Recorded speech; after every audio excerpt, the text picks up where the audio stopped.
Hi, my name's George Pottinger. I'm a chartered engineer and an architectural designer.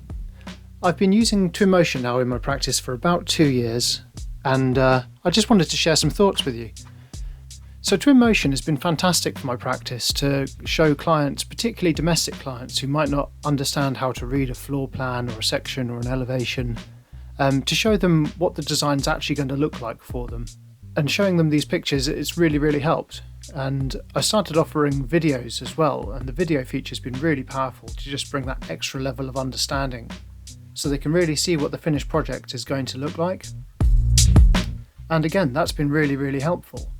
But I've more recently just had a bit of a mindset change with the videos and how I approach that really, and I just thought I'd share that with you. I've been approaching it more as a walkthrough video, similar to what you might see an estate agent doing on Rightmove, where they're showing you around a house. And yeah, I mean, it's been helpful, but more recently I've just started thinking of it more as an advert.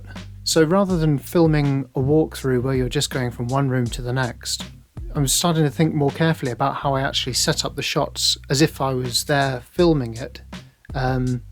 More cinematically, I suppose, is the word. And yeah, I mean, I feel like the quality of the videos is a lot higher now.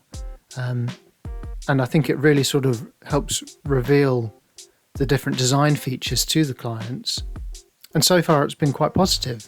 So yeah, like I said, I just wanted to share my thoughts on that really, and let me know what you think. This is a very exciting project I'm working on at the moment in Kent. Lovely house. The drone footage sort of shows off the existing property, and they're looking to do quite a sizable extension on the back of it.